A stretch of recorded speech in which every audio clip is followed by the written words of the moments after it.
안녕하세요, 박정호입니다. 자, 오늘은 책을 화두로 삼아서 여러분들 찾아뵙습니다. 어느 나라든 인접한 국가와는 참 사이가 좋기가 어려운 것 같습니다. 영국과 프랑스의 관계도 그렇고요.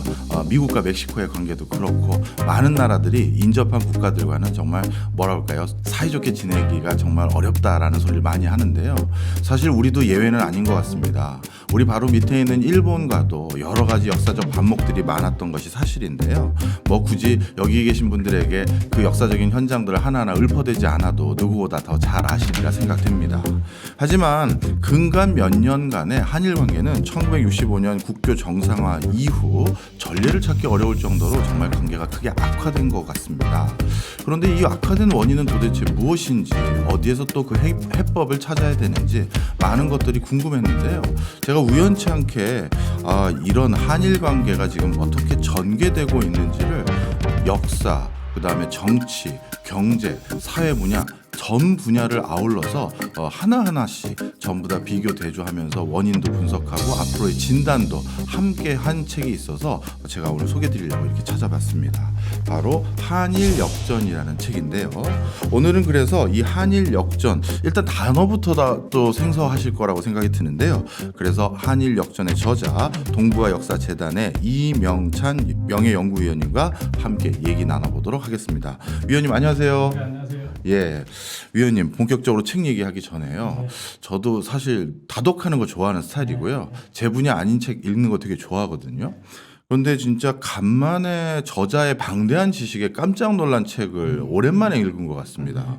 원래 저희 같이 공부하는 사람들은 자기 분야만 더 깊이 들어가기가 십상인데, 아니 어떻게 이렇게 경제뿐만 아니라 역사, 사회, 문화, 정치까지도 정말 하나하나씩 이 변화를, 이게 큰 흐름이라는 걸 설명하려면 이걸 전부를 아우를 필요가 있었는데 이 책이 딱 그러지 않을까 생각이 듭니다. 아마 이 방송을 들으시는 분들도 하나하나 제가 무슨 얘기 하는지 이제 이해를 하실 것 같은데요. 자, 이제 본격적으로 말씀 나누기에 앞서서요. 자, 일단 본인 소개를 간단히 하는 게 좋지 않을까요? 저는 석사학위는 이제 국제 관계 이쪽으로 했었고요. 그건 뭐 한국에서 했고, 그 다음에 박사학위는 개요대학에서 일본 외교 안보 쪽으로 집중적으로 했고, 결국은 뭐 일본 정치하고 관계되는 미일 동맹 뭐 이쪽입니다. 전공이. 예. 그 이후에 이제 학위하고 마치고 와서 고려대학에서 강의를 한 몇 년 하다가 이제 동북아 역사재단으로 바로 이제 들어가게 됐죠. 동북아 역사재단에서 뭐 독도에 관한 연구도 좀 하고, 이 동아시아 영토 문제, 센카쿠 제도, 북방 영토 문제 뭐 이런 쪽으로 연구도 하고, 뭐 결국은 이제 한일 관계, 네. 한일 관계 현주소 이 부분에 대해서 항상 관심을 갖고 연구해 왔죠. 네. 예. 그래서 그런지 아마 정말 한일 관계를 제가 그동안 봐왔던 책들하고는 좀 다른 뷰로 조망을 하셨더라고요. 네. 일단 우리 저자분들이 제일 궁금해하실 건 한일 역전이라는 이 역전이 뭐 서울역 앞도 아닐 거고 도대체 이 역전이 무슨 단어의 의미로 역전을 책 제목으로 선정해 주셨는지 이거부터 저희가 짚으면 좋을 것 같아요. 예, 조금 눈썰미 있는 독자들은 일자가 거꾸로 뒤집어져 예, 있는 거 맞습니다. 보면 금방 네. 알 거예요. 한국과 일본의 국력이 이렇게 역전되고 있다, 뒤집어지고 있다. 예, 예. 아마 그렇게 보지 않았을까 싶어요. 밑에 이거 하문으로 한일 역전이라고 쓰는 거 보면은 결국 이게 이렇게 뒤집어지고 있다. 네. 이게 이제 역전이잖아요, 그죠? 근데 한일 관계 역전 그러면은 무슨 소리야? 제가 30년 전에 일본 유학 갔을 때요, 한국이 일본을 따라잡는 생각은 상상도 못했어요. 우리 스스로도 안 한 사람들이 많죠. 대부분이 그렇죠. 제가 그때 갔을 때 30년 후에 일본을 따라잡을 수 있을까 그런 얘기들이 가끔 있었는데 제가 볼 때는 50년 돼도 힘들겠다. 그런 인상을 받았어요. 직접 가서 생활해 직접 보니까 가서 오히려 더 처음에 갔을 때는 2년 가까이 거의 충격적인 네. 충격 속에서 생활을 했었어요. 음. 그랬는데 최근에 제가 2019년도에 일본을 가서 보고서는 이야, 이게 뭐 엄청난 변화가 있었구나. 그런 생각을 해서 결국 이제 이 한일 역전이라는 단어가 머릿속에 계속 지워지지 않았죠. 네. 그러다가 이제 여러 가지 최근에 일본의 그 코로나19 대응하는 거 보면서 너무나 형편없는 그 대응 모습을 보면서 이게 한일 역전은 머지 않았겠다 하는 이제 화두를 머릿속에 이제 가지게 된 거죠. 그러셨군요. 예. 제가 개인적으로 한일 역전을 느꼈던 건요. 예전에 저 고등학교 때 처음으로 일본이라는 데를 처음 여행을 그때 네. 가봤는데 깜짝 놀랐죠. 한국의 어떤 가게나 상점 들어가면 문을 푸시해서 열어야 되는데 네. 세상에 일본엔 자동문이더라고요. 야, 문이 자동문이 가게마다 열렸다니 했는데 어느 순간 우리나라도 다 거의 자동문이 됐고 지금은 사실 일본에 가나 한국에 가나 뭐 큰 차이도 없는 것 같은데 큰 대로변을 가보면요. 긴자나 뭐 우리 저기 압구정이나 이런 생각들을 가졌는데 아마 저야 잠시 가본 사람이고 이제 본격적으로 그 면밀한 세세한 어떤 차이를 말씀해 주실 텐데요. 제가 이건 먼저 한번 여쭤보고 싶어서 같이 공유하고 싶어서요. 네. 저도 이제 공부한 사람으로서 단어 선택에 굉장히 민감한 스타일인데 네. 제가 이건 한 번도 단어를 이 차이를 못 느꼈었어요. 바로 패전하고 종전. 네. 그러니까 이거를 자신들이 어떻게 인식하느냐가 담겨져 있는 제일 좋은 단어인데 그렇죠. 그게 진짜 딱 말씀해 주신 것처럼 일본의 지금 시각을 알게 해주는 단어더라고요. 한번 소개 한번 해주시죠. 이게 제가 이 패전과 종전의 차이를 최근에서 이렇게 인식하게 됐어요. 제가 유학을 10년 동안 했으면서도 네. 여기에 대한 문제의식이 별로 없었어요. 네. 일본 사람들이 패전하는 거 좀 창피하니까 그냥 종전이라고 얘기하는가 보다 정도로 느꼈지 그게 어마어마한 이런 의미가 숨겨져 있으라고 상상을 못했어요.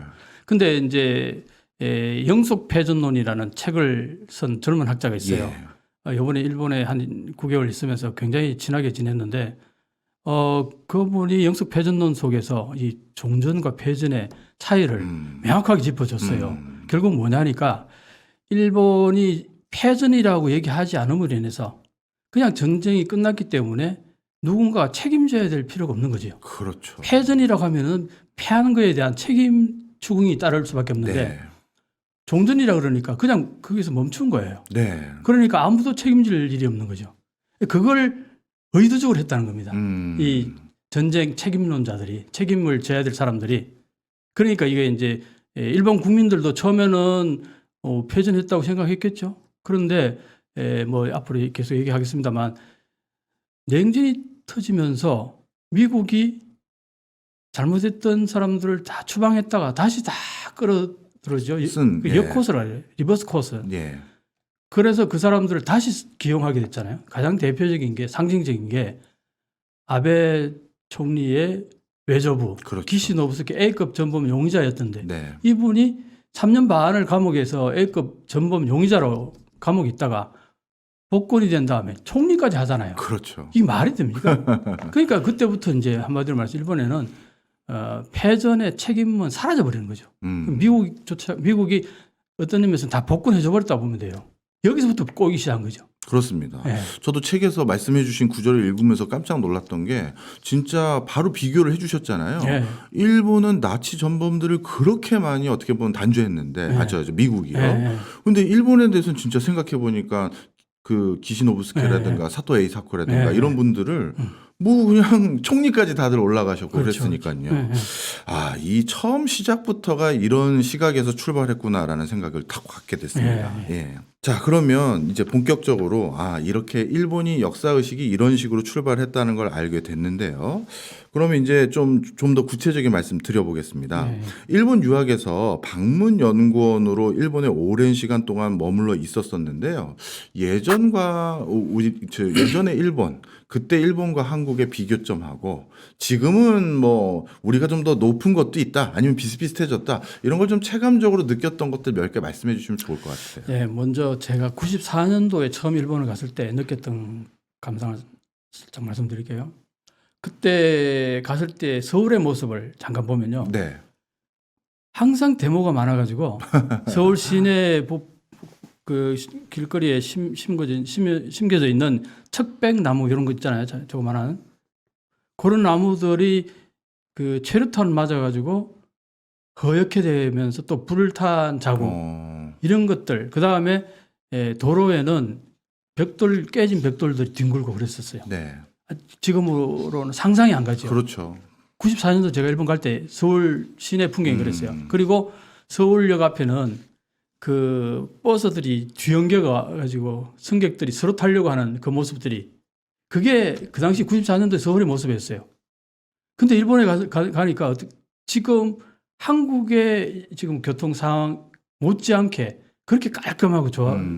지금 한국의 모습하고 제가 방금 말씀드렸던 그때 한국의 시내 교통 상황하고 어마어마 비교되죠. 그렇죠. 그러니까 제가 가지고 있던 서울의 시내 모습을 가지고 일본에 딱 도착했을 때 쇼크였죠. 너무나 깨끗하고 너무나 깔끔하고 너무나 질서정연하고 그래서 와 일본이 정말 선진국이구나 하는 걸 느꼈는데 자 그리고 뭐 또 잘 아시겠지만 아키하바라 아시죠? 네. 아키하바라에 갔더니 이야 이건 뭐 전자상가 어마어마했죠. 밤 뭐 11시 12시에도 불야성이 했어요. 그럼요. 그 소니 뭐 히다치 미쯔비시 뭐 다 그렇게 어마어마한데 그 옆에 삼성 조그맣게 정말 구석에 초라하게 있었어요. 자 그게 지금 어떻습니까? 그렇네요. 해외 가면 이제 일본 브랜드는 찾아보기가 어려운데요. 정확히 뒤바뀌어 있어요. 예. 삼성, LG TV들이 쫙 있다면 그 옆에 소니가 있을 겁니다. 맞습니다. 이런 상황이니까 이게 역전 아니고 뭐겠어요? 그렇네요. 이게 확실히 역전. 이건 눈에 가장 명확하게 보이는 역전이고 그 다음에 이제 또 뭐냐니까 제가 유학할 때 그 1급 관광지 있죠. 하코네라든가 네. 뭐 니꼬라든가 이런 데 가보면은 정말 그 1급 관광지라는 느낌이 확 들어와요. 사람들도 많고 예. 굉장히 막 그 번화하고 생동감 넘치고 살아있는 선진국이다 느낌을 이제 받았는데 이번에 19년도에 제가 가서 한번 둘러봤더니 황량해요. 관광객이 전혀 없는 건 아닌데 네. 활기도 별로 없고 하코네가 제1급 그 관광지라고 이제 얘기할 수 있는데 거기 가서 봤더니 호텔이 그렇게 많잖아요. 네. 그 좋은데 제가 그 커피 마시러 호텔 커피숍에 갔더니 관광객이 저하고 동료밖에 안 보이는 거예요. 근데 거기만 그러냐? 그 주변들 둘러봐도 대부분이 그래요. 그 뭘 말하냐? 예를 들면은 호텔이 경영이 제대로 될까 하는 생각이 들 정도. 네. 첫 딱 눈에 들어오는 게 그런데 이걸 그렇다고 해서 폐쇄하기에는 너무 아깝잖아요. 그렇죠. 그 건물이. 네. 야 이런 걸 보고 하우스 푸어라고 얘기할 수 있겠구나. 이런 이런 현상들이 가장 1급 네. 관광지에서 그렇게 보인다면 다른 데는 말할 필요도 없는 거예요. 없죠. 그래서 다른 데 가봤더니 거기도 굉장히 유명한 관광지인데도 불구하고 저녁 5시 이후에는 커피숍이 문 여는 데가 없어요. 관광객도 거의 없고. 와 정말 깜짝 놀랐습니다. 그리고 또 지방에도 가보잖아요. 지방에 가봐도 활력이 없다는 게 딱 눈에 들어와요. 옛날에 내가 유학할 때 그 활력은 아무리 봐도 없는 거예요. 그래서 내가 이런 표현까지 있었어요. 좀비 같은 느낌이 좀 든다. 각 지역 곳곳에 가보면 네. 활력이 안 보이니까 그 정도로 내가 느낌을 받았죠. 그 이제 아마 그런 위원님께서 그런 느낌이 제가 또 그것 때문에 그런가 하고 책을 읽다가 아마 이렇게 저는 링크를 한번 걸어봤는데요.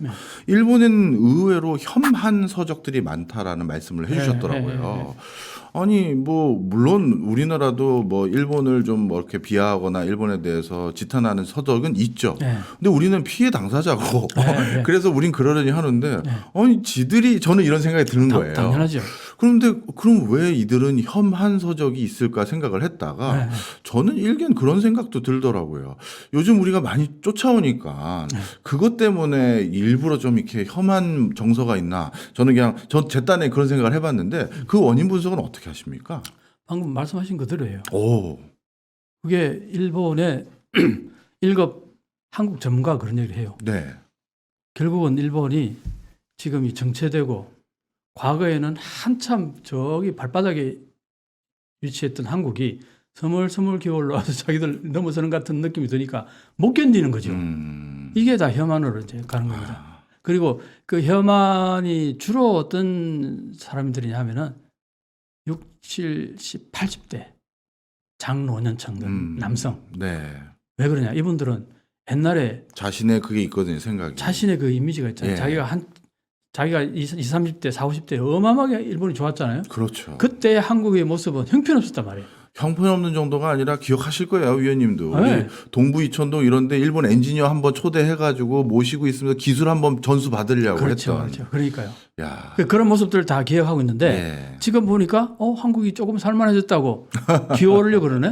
내지는 역사 문제를 가지고 계속 얘기하네. 우리가 그동안 베푼 것도 많은데 그런 고마움은 하나도 얘기 안 하고 계속 역사 문제에 대해서 공격만 하는 같은 인상을 받는 거죠.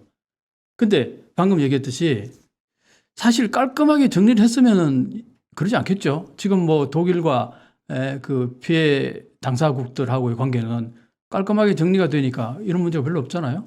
그렇죠. 그리고 독일은 아직도 지금도 사죄를 계속 하잖아요. 네, 맞아요. 끝없이 하잖아요. 네. 근데 일본은 그렇게 안 했음에도 불구하고 언제까지 사죄하러 그러냐. 그러니까 이게 여기에 깊은 문제가 있는 거죠. 바로 그 인식 속에서도 좀 전에 서두에 말씀해 주셨던 종전과 네. 패망의 차이가 그대로 고스란히 남아 있는 것 같네요. 예, 예를 들어서 종전이라고 하니까 이제 이런 문제가 발생해요. 패전을 했다 그러면은 식민지 국가였던 조선인들은 독립을 한 거 아니에요. 그렇죠. 독립을 하고 그 다음에 패전했으니까 일본의 여러 가지 문제가 해결돼야 될 부분이 있는 거잖아요. 네. 그동안 잘못한 거에 대해서. 근데 종전으로 돼버리니까 이게 한일 간의 그 식민지와 피식민지 국가 간에 이게 정리가 깔끔하게 되지 않는 거예요. 그렇죠. 그냥 어영부영 돼버린 거죠. 네, 예. 뭐 그게 제일 교포들의 가장 그 본 모습이 그거잖아요. 네, 오라 그럴 때는 강제징용해서 데려와 놓고는 딱 끝나자마자 국적도 박살내버리고 가든 말든 알아서 해라 이렇게 돼버린 거잖아요. 그러니까 이게 그래 놓고는 여러 가지로 아직도 뭐 해결 안 된 부분들이 많잖아요. 그리고 나서 지금 혐한을 하니까 이게 딱 한마디로 적반하장인 거죠. 정확하게 적반하장인 거예요. 그래서 제 책을 그 어떤 뭐 신문 기자가 한국의 반일, 일본의 혐한 이게 참 이해가 안 가는 게 한국은 피해 당사자니까 반일의 감정이 어느 정도 있을 수 있다. 네. 일본이 깨끗하게 역사 문제를 정리 안 한 거에 대해서 비판하고 하는 것은 그게 반일이냐. 네. 일본은 반일이라고 그러니까 그래. 반일이라면 반일이라고 치자. 그건 있을 수 있는 일이 아니냐. 네. 근데 혐한은 도대체 뭐냐. 그러니까요. 너희들이 가해자가 혐한이 말이 되느냐. 이게 이제 적반하장이라는 거죠. 이제 그렇게 해서 글을 썼어. 그 기사를 썼어. 그걸 이제 일본어로 번역해서 야후에다 올렸더니 네. 620개의 넷 우익들이 달라들어가지고 악의같이 달라들었어. 거기에 글들을 써놓은 걸 나는 아예 안 봤어요. 일제 안 봤어요. 한두 잘하셨어요. 사람 읽다가 그거 다 봤으면 아마 나 여기 아유, 없을 혈압이. 거예요. 내진탕 이렇게 쓸 거예요. 620명. 예. 순식간에 그렇게 달라붙어가지고. 그 정도로 한일 관계가 지금 만약에 누군가가 우리 정부가 뭔가 외교적으로 뭔가 미숙해서 잘못해서 일본이 저렇게 됐다 이런 얘기 한다고 하는 사람이 있다면 그 사람은 정말 무식한 사람이에요. 몰라서 하는 소리예요. 일본이 우리가 잘하고 못하고에 아무런 관계없이 자신들이 가라앉고 있고 자신들이 주변 국가와 상대적으로 뭔가 문제가 발생하니까 그게 정신적인 트라우마 때문에 지금 발작 현상하고 비슷한 그런 현상으로 저게 혐한 수직들이 범람하는 거란 말이에요. 그걸 우리의 뭔가 미숙 잘못을 자꾸 해서 얘기한다는 건 말이 안 되는 얘기거든요. 제가 요즘 봤던 것들 중에서 전 이런 걱정도 들었어요. 일본 야후 가끔 네, 들어가 보실 네, 테지만 일본 야후를 보면 의외로 한국 언론이나 한국 뭐 블로거들 거를 번역해서 일본어로 공개해주는 그런 네, 코너 같은 게 있잖아요. 네. 거기를 가끔 보면 의외로 우리 한국인들이 일본을 좀 비판하는 것들이 굉장히 좀 많이 이렇게 소개가 되고 있더라고요. 그래요? 그래서 저는 이 혐한을 좀 부추기는 건지 뭐 이런 생각도 전 가져봤는데 물론 일본의 동일본 대지진이 일어났는데 뭐 한국 뭐 블로거나 누군가가 아유 잘됐다 이런 거는 우리도 좀 조심해야죠. 그렇죠. 사람이 돌아가신 건데 그렇죠. 그건 당연히 우리도 그런 일은 해서는 안 되겠지만 그래도 어떤 역사적인 인식을 가지고 일본을 좀 비판하거나 뭐 이런 것들을 적은 것도 그걸 일부러 더 올린 거지. 그건 어떻게 생각하세요? 그게 이제 아까 패전과 종전의 차이를 가지고 설명할 수 있어요. 예. 종전이 동경재판에서요. 이 일본이 패전에 대해서 책임을 추궁했잖아요. 네. 그때 한국은 어디 있었을까요? 피고인 측에 있었을까요? 원고 측에 있었을까요? 어디 쪽에 있었나요? 한국은 B씨급 네. 범죄자 한국인이 많았어요. 그래요? A급 전범은 일본인이고 B, C급 특히 B급 뭐 친일파라고 하는 친일파라기보다는 예를 들어서 우리가 동원됐잖아요. 군에 동원됐잖아요. 예. 그런 것도 있고 또 하나는 일본이 저기 많은 지역을 넓히다 보니까 거기에 포로가 많잖아요. 네. 포로가 20만 막 30만 이렇게 되면은 그 관리가 어렵잖아요. 그런데 그 관리하기 위해서 한국에서 공지를 해요. 이 관리인을 모집한다고. 아. 그러면 이제 그게 관리인으로 지원하는 사람이 또 한국인이에요. 한국인인데요. 말이 통해야 되니까 또. 네.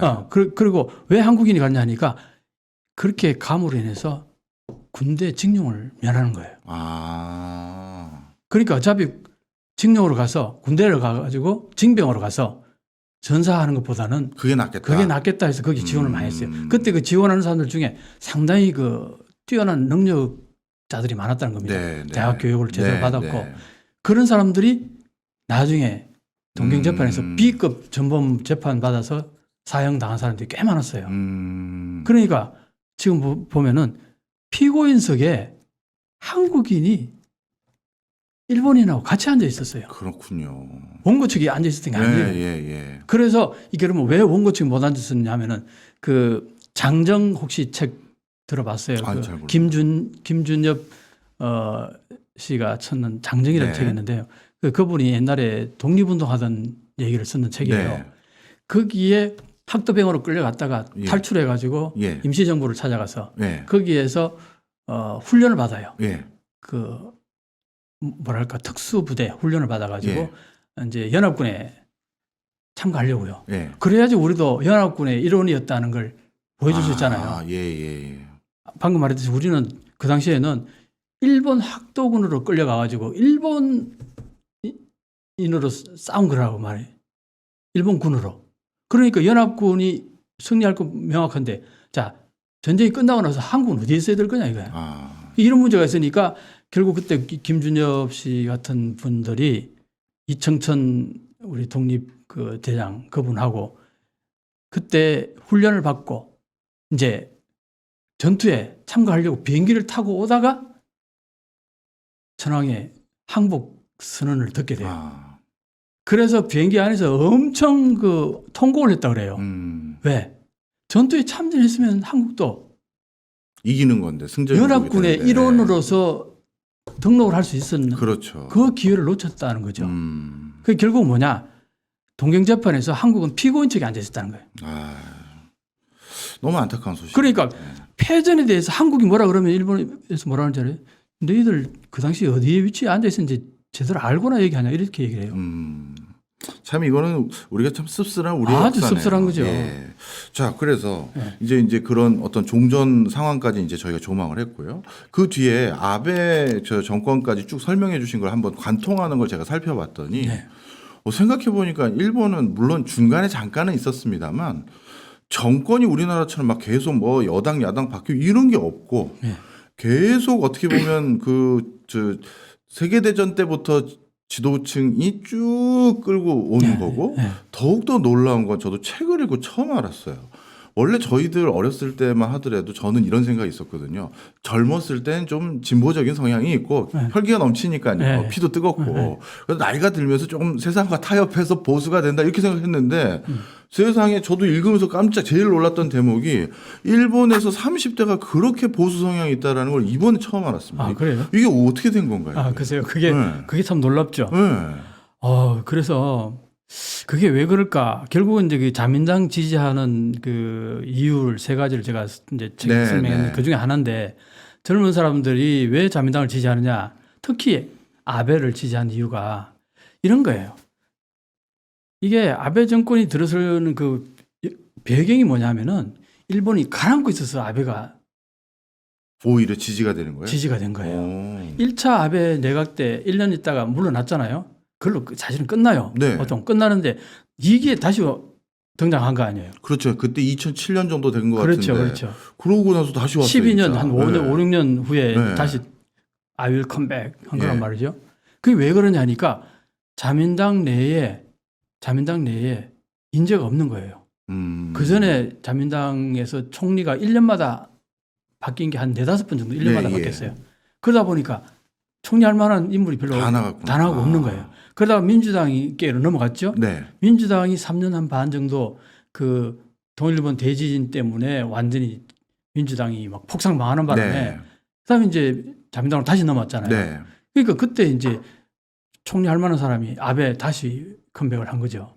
그러니까 아베는 사실 다시 나올 사람이 아니었죠. 그런데 상황이 그랬다는 거죠. 그만큼 일본이 상황이 급박했다 보면 네. 돼요. 급박한데 완전히 우익 쪽에 분위기가 확 썰렸는데 네. 그걸 대변할 수 있는 가장 적절한 인물은 아베예요. 아베.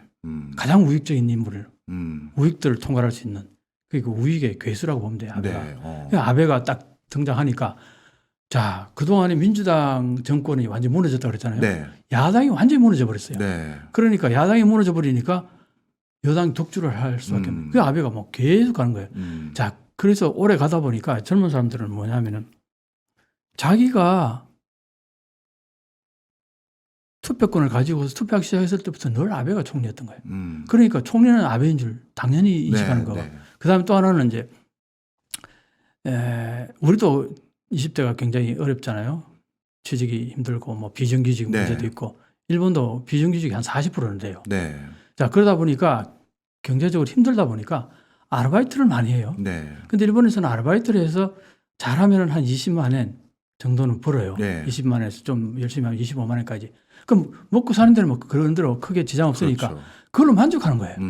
그러니까 변화를 별로 안 바라는 거예요. 맞아요. 막 이대로 그냥 네. 아베가 계속 그대로 갔으면 좋겠다. 그게 적극적 지지가 아니고 어쩔 수 없어. 대안이 없어. 그냥 지지하는 거고.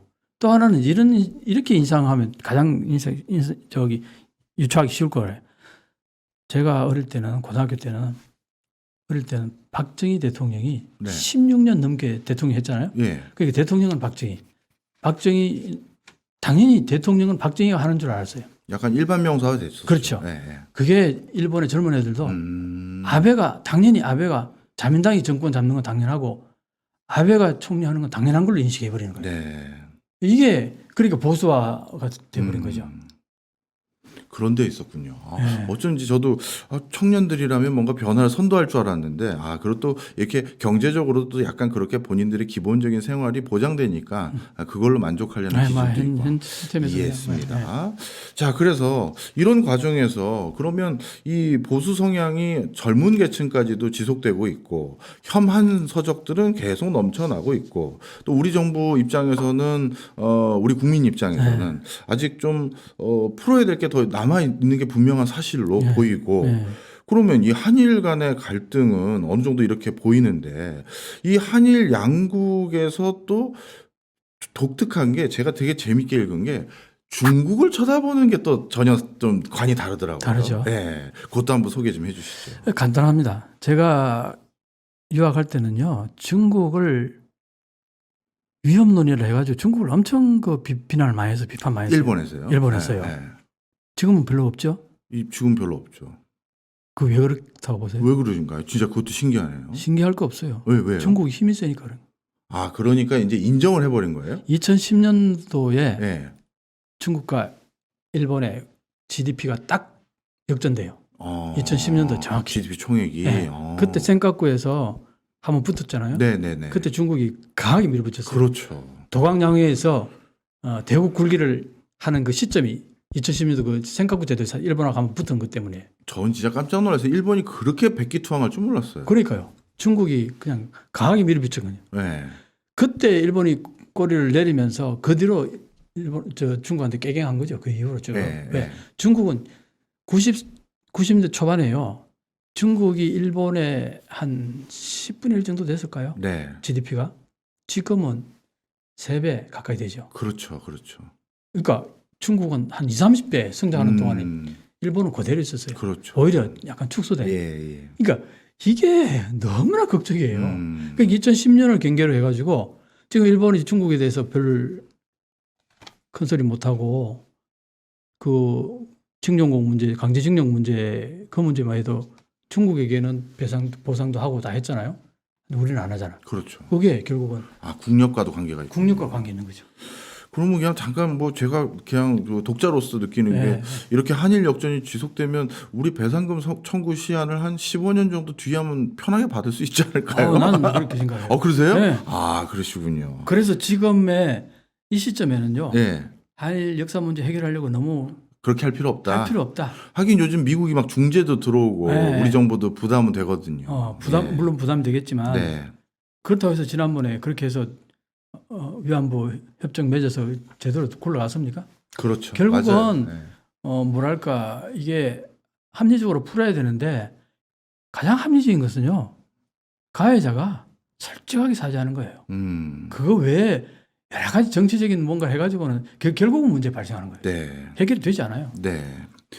지금 이제 그 위원님께서 말씀해 주셨던 어떻게 보면 위원님의 가장 큰 전공이었던 정치 분야로 제가 여쭤봤었을 때도 일본이라는 나라는 사실 전쟁이라는 것도 사실 본인들이 인정하지 않기 때문에 그때의 어떤 사회 제도 그다음에 사회 구조가 그대로 유지되는 과정에서 우경화가 지속됐고 그 과정에서 청년들마저도 우경화가 계속되다 보니 그럼 저는 이제 경제 공부하는 사람으로서 야 이러면 경제 분야의 역동성은 진짜 그것 때문에라도 사라졌겠구나 생각이 들었어요. 정확히 보셔야 돼요. 그래서 이 일본 같은 경우는 우리나라랑 달리 우리나라는 사실 기업 숫자나 인구 숫자도 더 적음에도 불구하고 유니콘 기업이라고 해서 네. 우리가 벤처 기업으로 네. 성장한 기업의 수가 우리가 훨씬 일본보다 훨씬 많죠. 많더라고요. 네.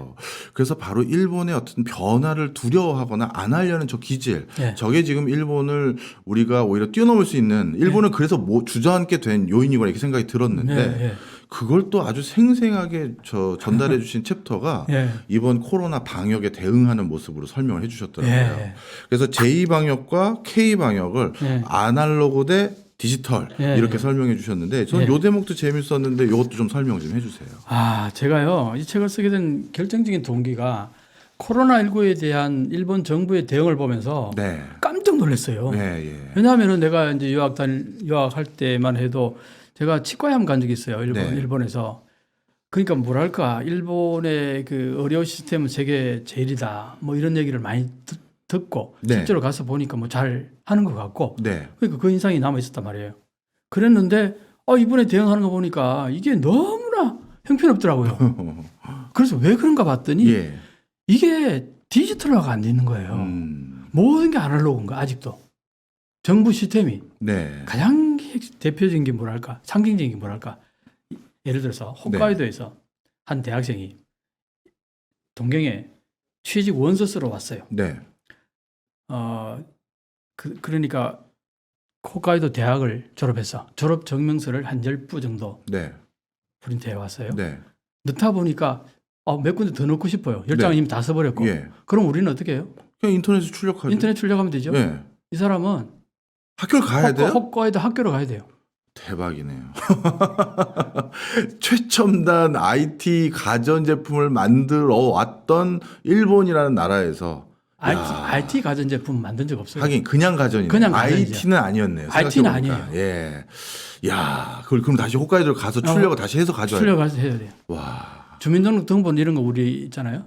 아무 데서나 띄면 되죠. 일본은 뭐 그 주민등록등본 자체가 아예 없으니까 뭐 네. 그런 거 다 치고. 그러니까 그런 증명서 떼는 게 전자정보가 안 돼 있고. 전자정보 전혀 안 됐어요. 안 되는 정도가 아니고 네. 전혀 안 됐어요. 네. 최근에 어떤 영상까지 나오냐면은 우리가 프로피티스 이거 검은 거 있죠. 네, 까만 네. 검은색. 예. 옛날에 쓰던 거. 옛날에 쓰던 거. 네. 그걸 지금도 일본의 은행에서 써요. 은행에서요? 네, 은행에서. 그게 보안이 잘 된다고 생각하나? 근데 해외에서 해킹이 안 된다고 생각하나? 기가 막히죠. 깜짝 놀랐습니다. 아니 정말 그러고 나서 내가 이 책을 쓰기 위해서 이 조사를 하면서요. 정말 깜짝 놀랐어요. 그러니까 한마디로 말해서 IT는 원시 시대, 우리는 최첨단 그렇죠. 이렇게 보시면 돼요. 네. 그래서 이런 얘기했어요. 일본은 지방자치제가 굉장히 옛날부터 발달되어 있었어요. 그러니까 중앙정부보다는 지방자치제의 영향이 굉장히 큰데 이게 결국 뭐냐니까 각 지방자치제마다 그 시스템 있잖아요. 네.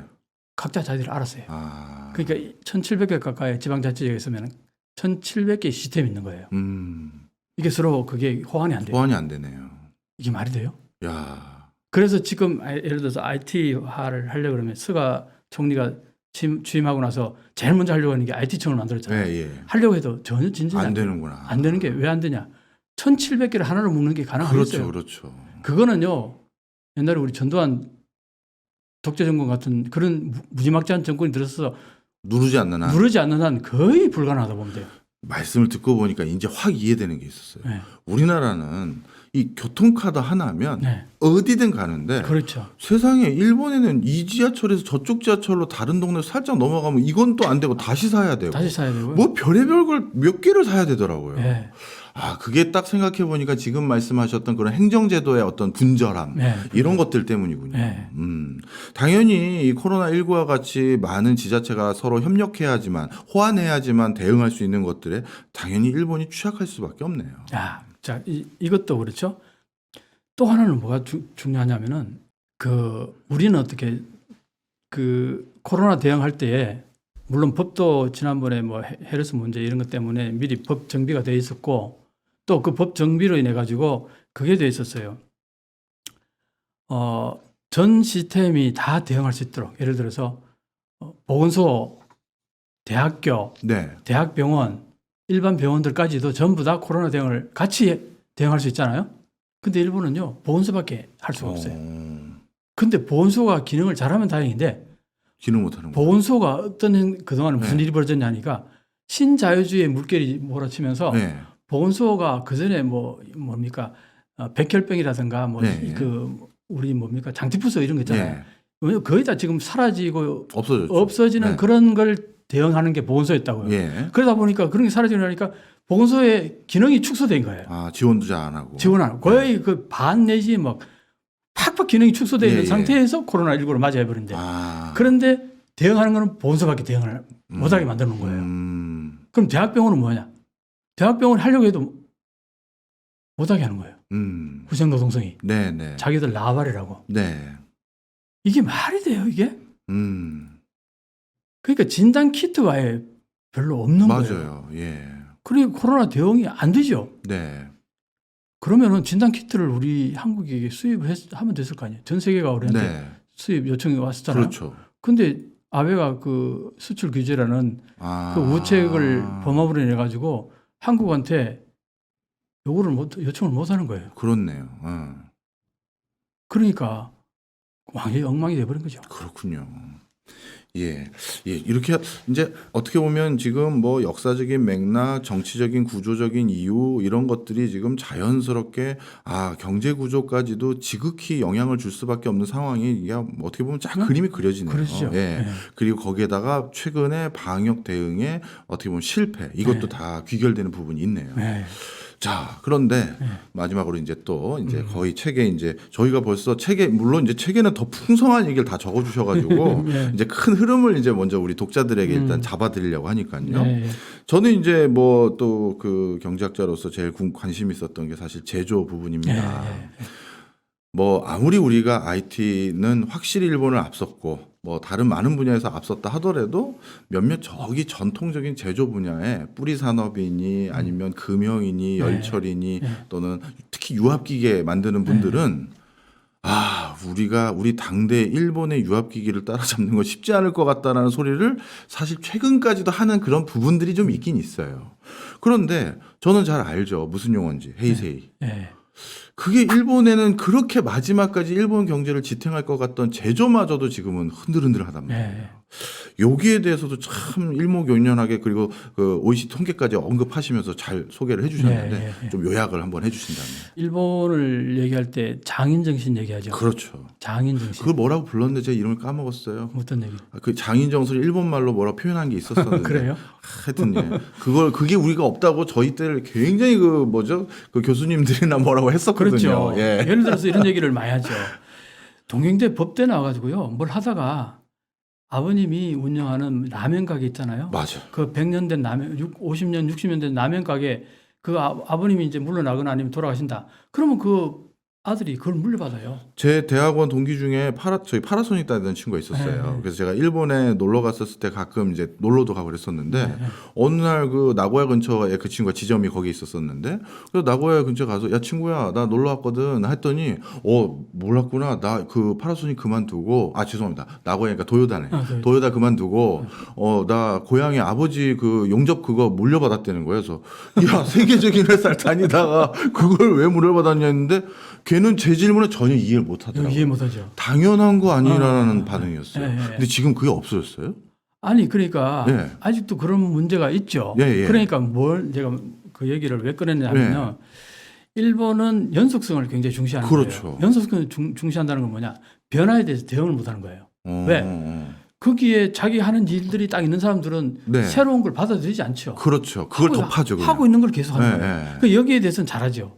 이게 뭐 100년씩, 150년씩 되니까. 그 소재 부품 장비가 일본이 뛰어나다는 얘기가 이게 장인 정신으로 그게 오랫동안 이게 아날로그란 말이에요. 네, 네. 아날로그 분야는요 아직도 일본이 압도적입니다. 한국보다. 그거는 시간이 말해주는 부분입니다. 오랫동안 축적된 기술이 네. 해가지고 나오는 이런 아날로그적인 어떤 제품들은 네. 일본이 아직도 한국을 압도해요. 네. 와, 우리는 그렇잖아요. 우리는 돈 조금만 벌면 하던 가게 접고 다른 거 하죠. 다른 거 하잖아요. 이게 우리네 아버지들도 그러잖아요. 야, 너는 나 같은 일 하지 말고 너는 뭐 해라. 이렇게 그렇죠. 꼭 우리니까. 내가 라면 팔아서 이 돈 벌어가 너한테 대학 보냈는데 네가 이거 하겠다는 게 그렇죠. 말도 안 되는 소리 하지 말아요. 예. 더 큰 물에 가서 놀아 이거잖아요. 예. 그 우리는 새로운 걸 한단 말이에요. 항상. 예. 그러니까 장인 정신의 개념이 우리에는 별로 없는 거예요. 그렇네요. 그러니까 일본은 장인 정신이 이게 일본의 그 기업 정신이란 말이에요. 그런데 이게 아날로그 시대에는 너무나 잘 맞아떨어졌어요. 깊게, 길게, 일관성 있게 파는 게 아날로그에서는 네네. 가장 좋은 거거든요. 근데 이게 디지털로 넘어가는 이 세계에서는 이게 완벽하게 그렇네요. 장애 요인이 돼요. 장애가 되는 거예요. 완벽하게 장애 요인이 돼요. 그렇죠. 디지털은 다 와해성 혁신을 기반으로 하는데. 혁신을 요구하고 네. 새로운 건데 그럼 장인 정신 가지고 그걸 계속 하는 사람만 있다면은 누가 그 새로운 걸 합니까? 새로운 거 할 사람이 없는 거예요. 그래서 손정희가 그런 얘기를 합니다. 일본에서는 AI를 하려고 하는 사람이 아무도 없다. 이거. 왜? 전부 다 자기가 하던 거 그거 계속 열심히 하겠다는 거예요. 그 위원님이 오시기는 어떠세요? 이렇게 일본이 이렇게 자신의 분야를 더 딥답하는 이런 오타쿠 문화, 장인 정신 문화 이런 것들도 앞서서 설명하셨던 이 패망을 인정하지 않고 우경화되는 네. 이런 것도 좀 요인이 있었나요? 글쎄요, 그거하고 직접적으로 바로 연결되는 것 같지는 않은데 이거는 그냥 다른 기질이군요. 네, 좀 다른 기질이에요. 예, 이게 이제 경제 문제라든가 일본인들의 기질. 그래서 이제 노벨상을 많이 받는다는 얘기 연구에서 노벨상 받는 이유가 약간 오다쿠 기질을 네. 가지고 10년, 20년 팔 수 있는 그런 환경이 일본에 있었던 거죠. 네, 우리나라에는 그게 안 되잖아요. 그렇죠. 누가 그렇게 지원합니까? 우리나라는 이것도 할 줄 알고 저것도 할 줄 알고 다양하게 하라고 그러죠. 하나를 깊게 파는 사람은 평가 못 받잖아요. 우리는. 네, 맞아요. 일본에서는 그게 평가받았으니까요. 그렇죠. 그러니까 예를 들어서요. 국제정치학도요. 일본 외교를 공부하는 박사학위 넘어서는 일본 60년대 외교로 박사학위 받아요. 70년대 외교로. 그러면 60년대 외교한 친구한테 70년대 얘기 물으면 나 그거 전공이 아니라서 잘 몰라 이렇게 얘기해요. 진짜로. 60년대만 들어가. 60년대는 내가 연관 능력이니까 내가 잘 아는데 70년대는 내가 자료를 안 봐서 내가 얘기를 못하겠다 이런 얘기를 해요. 네. 그게 말이 됩니까? 당황스럽네요. 한참 당황스럽죠. 예, 예. 근데 이제 또 하나는 역으로 보면은 60년대에 관해서는 어마어마하게 안다는 거. 전문가예요. 꽤 차고 있죠. 네. 그러니까 스페셜리스트라고 할 수 있죠. 한국은 거기에 비하면 약간 제너럴리스트 같은 느낌이 있는 거고. 그렇네요. 네. 네.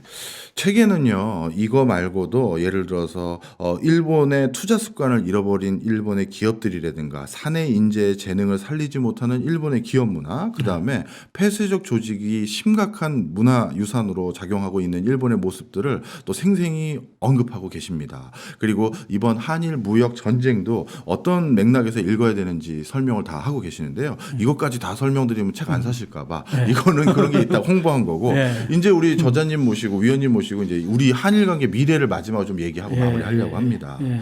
자, 일단 어쨌든 우리가 이웃집하고 사이가 안 좋으면 둘 다 손해인 점이 많거든요. 그렇죠. 예. 그래서 결론부터 여쭤보면 이 지금 일본과의 관계가 참 원만하지 그 어느 때보다도 좀 악화되어 있는데 이게 회복이 될까요? 한 10년 가까이는 힘들다 봐요. 그래요. 자, 그럼 왜 10년이냐? 네. 명백히 한국이 아까 중일 관계에서 보였듯이 한국이 일본을 확 능가하는 순간 네. 일본의 태도가 많이 바뀔 거라고 봅니다. 왜 그러냐니까 일본에는 가벌 문화가 굉장히 강해요. 그렇죠. 그 좀 오야지 문화 뭔지 알아요. 아시죠? 네. 갑은 을에 대해서 좀 마구 대해도 을은 그걸 그냥 수용하는 그 갑을 문화가 있어요. 의뢰 문화를 저는 이렇게 표현했어요 옛날에. 어떻게? 요시 문화. 요시. 역시. 그게 일본은 굉장히 강해요. 예. 그러니까 어떻게 보면 일본 사회는 이 자민당 한 당이 오랫동안 할 수 있는 게 그게 갑과 예. 나머지는 을 아. 그런 개념이 이게 성립되니까 가능한 게 아닌가 하는 생각이 드는데 그러니까 일본은 항상 오랜 몇 세기에 걸쳐서 자기들이 한일 관계에서 자기들이 갑이고 한국은 을로 본 거예요.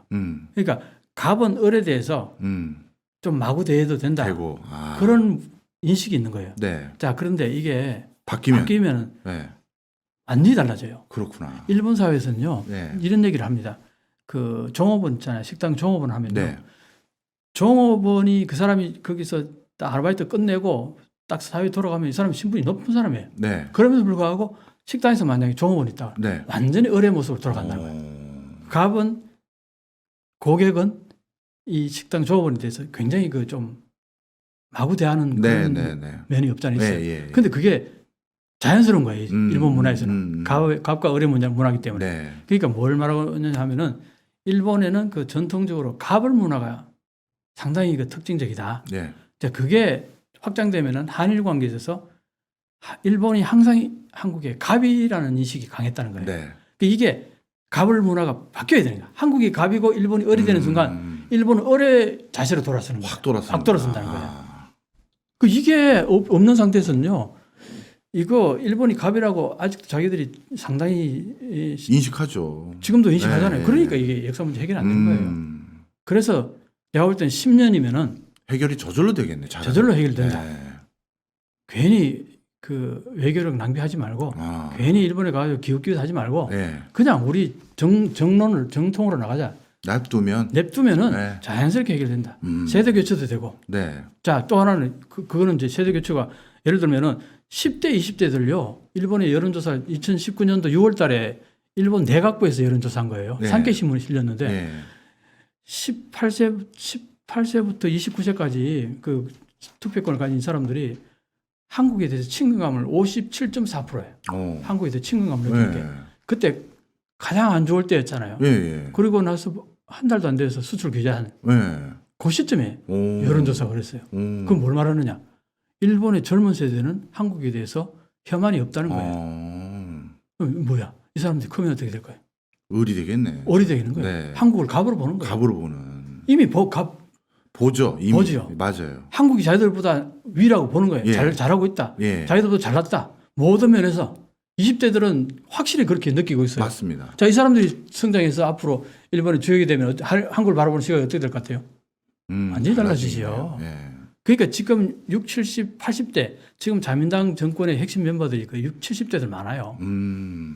그 사람들이 그 완전히 그 소위 말하는 꼰대 같은 그런 마인드를 가지고 한국을 바라보는 그런 지금 상황 속에서 백약이 모여요. 역사 문제를 가지고 얘기해봐야 예. 되지도 않는다는 거예요. 그러니까 예. 시도 자체 할 필요도 없어요. 그렇군요.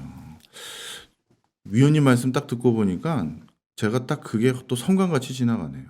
카이스트에 요즘 우리 한국 반도체 기술이라든가 디스플레이 관련 학과에는 일본 유학생들이 참 많아요. 그렇죠. 예. 그런데 일본 유학생들이 한국인 교수라든가 한국인 친구들에게 진짜 약간 뭐 굉장히 호감을 가지고 있다고 해야 되나? 우호적이더라고요. 그게 내보다 위라고 생각하면 자기는 을로 보는 거예요. 이 갑을 문화가 일본 사회는 특이해요. 네. 그걸 우리가 알아야 돼요. 명확히. 앞으로 일본인들하고 친하게 지내면 빨리 제가 갑이라는 걸 알려줘야겠다. 그렇죠, 그렇죠. 그래서요, 참 이게 재밌는 현상인데요. 네. 제가 그 전에는 일본 기자들이나 일본 학자들을 만나면 다 일본말로 했어요. 예. 요즘은 내가 한국말로 당당하게 하고. 이야. 그런데요, 놀라운 게 한국말로 하면 한국말로 해요. 그렇게 되는구나. 할 줄 아는데도 일본말을 요구하는 거였군요, 옛날에. 그 전에는 당연히 한국에 와가지고도 당연히 일본 학자들이 한국 학자들이 전부 일본말로 다 했어요. 근데 나는 요즘 한국말로 해요. 이야, 알겠습니다. 참 빨리 그날이 왔으면 좋겠네요. 네. 자, 끝으로 두 가지만 질문 드리고 네. 마무리하겠습니다. 네. 그러면 이제 한일 역전이 이제 어느 순간에는 곧 도래할 텐데, 자 그러면 그 한일 관계가 도래한 뒤에 우리의 이제 자세, 우리의 어떤 뭐랄까요 계획이라는 게 또 중요할 것 같아요. 네. 어떻게 보면 다시 우리가 주도권을 잡는다고 했었을 때 그때 우리가 어떤 태도를 보이느냐, 어떤 스탠스, 어떤 계획으로 그들을 대하느냐에 따라서 또 장기적인 한일 관계는 또 다른 형태로 진화 발전할 것 같은데 네, 그렇죠. 위원님 생각은 어떠세요? 제 생각은요, 우리가 잘하는 게 있고 일본이 잘하는 게 있어요. 그렇죠. 지금 얘기 들어보면 명확히 나타나잖아요. 네, 우리는 변화되고 어떻게 신속하게 대처하고 이런 능력이 뛰어난데 일본은 꼼꼼하게 하나를 파는 거는 아주 잘하죠. 잘해요. 최고예요. 이게 조합이 되면은 아주 막강할 거예요. 그렇네요. 그래서 이 부분을 앞으로 우리가 연구를 좀 했으면 좋겠어요. 음, 그러니까 우리가 영역할 수 있는 영역과 일본 영역이 좀 다르다는 거. 네, 이걸 명확히 그리고 디지털이 우리가 아주 강하죠. 강하죠. 네, 이 한글도 디지털에 아주 최적화된 언어예요. 아 그렇다고들 하더라고요. 네. 일본어나 중국어는 이게 변환까지 해야 되고 네. 그래서 이 타이핑 속도가요 많이 늦죠. 많이 늦잖아요. 네. 그러니까 디지털 이 문화에서는 한국어가 가장 적화된 언어이고 그러니까 디지털 문화는 한국인을 위해서 만들어진 문화라고 해도 과언이 아닐 정도. 네. 그러니까 지금 한일 관계에서 내가 왜 역전이 될 거냐 10년을 내다보면 왜 역전이 될 거냐고 얘기하냐면은 일본은 아날로그 사회, 네. 한국 디지털 사회에서도 발군의 디지털 사회. 자 앞으로 미래 사회는 아날로그에서 디지털이겠어. 이거는 뻔한 거죠. 뭐. 초등학생한테 물어도 네. 뻔한 얘기예요. 네. 그러니까 앞으로 우리가 월등히 나아질 거는 명백히 관화하단 말이에요. 그럼요. 네. 자 그러니까 이 부분을 가지고 우리가 자신감을 갖고 앞으로 일본을 바라봤으면 좋겠다. 그거 하나 하고 그러니까 이제 미래 한일 관계를 어떻게 해야 될 거냐 이제 마무리를 한다면 이런 특성을 잘 알아가지고 둘이 조합할 수 있는 플랜 하나 만드는 거예요. 네. 네, 그런 걸 이제 지금 말했잖아요. 젊은 사람들이 한국에 배우러 많이 온다고 그러잖아요. 그렇죠. 옛날에 우리가 일본에 많이 갔듯이 그럼요. 이제 그렇게 되면은 그게 어느 정도 역할 분담이 이루어질 수도 있다고 봐요. 그렇네요. 네. 그런 것도 있을 수 있고 이제 그 예를 하나 들면서 내가 네. 마무리 지을게요. 와세다 대학 나와서 지금 일본 기업에 있는 후배가 하나 있는데 네. 이 친구가 그 컨설팅 회사에 있어요. 네. 그런데 한 80명 정도 되는 컨설팅 회사인데 네. 뭐 그래도 꽤 대기업도 컨설팅하고 막 활발하게 하나 네. 봐요. 그런데 이 친구가 대구 출신인데 아주 불같아요. 대구 예, 예. 아주 대구 기질 있잖아요. 예, 예. 불도저 같은 거. 네. 그런데 일본에 그런 기질이 아니잖아요. 그죠? 그렇죠. 근데 이제 컨설팅 회사는 어떻게 해야 될까요? 단도 딱딱 끊듯이 얘기해 줘야 될 거 아니에요. 예. 일본 사람들이 뭐 까무시레 마생 뭐 밀지도 모릅니다. 언어법이 그렇잖아요. 예. 근데 이 친구는 고래 담에 됐어요. 음. 뭐 이건 안 됩니다. 저거는 못 듣다. 명확하게 얘기하는 거예요. 네. 이게 경상도 그 특유의. 예. 특유의 그 기질이 있어요. 이 친구가 그 회사 전체의 30%를 매출내는 거예요. 혼자서. 이야.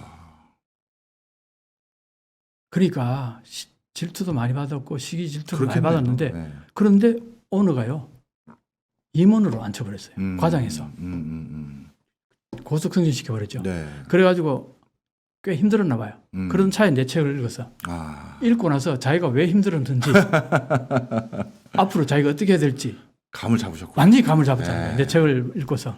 네. 그게 그러니까 이 한국인이 그 리더십과 이런 것들은 굉장하고 그런데 일본 애들 있죠. 요거 딱 명확하게 구체적으로 요거 하라 그러면 기가 막히게 온대요. 맞아요. 숙제를 명확하게 좀 숙제를 잘해와요. 명확하게 해주면 네, 네. 정말 잘해온대요. 근데 네가 알아서 해 그러면 절대 못하거나 안 한다는 거예요. 그러니까 뭡니까? 우리가 리더십을 발휘하고 일본에 거기에서 그 내용을 채우는 이런 역할 분담 이걸 하게 되면은 한일 관계는 앞으로 정말 막강한 힘을 발휘할 수 있는 최강의 파트너가 될 수 있다는 거죠. 앞으로의 한일 관계를 어떤 큰 맥락 속에서 어떤 큰 청사진 속에서 가져가야 되는지 확 오늘 감이 오네요. 그렇죠. 자, 위원님 네. 이제 마지막으로 네. 이 제 책은 이번에 집필한 제 책은 어떤 책입니다. 네. 어떤 독자분들에게 권하고 싶습니다. 이걸 한마디로 해주시죠.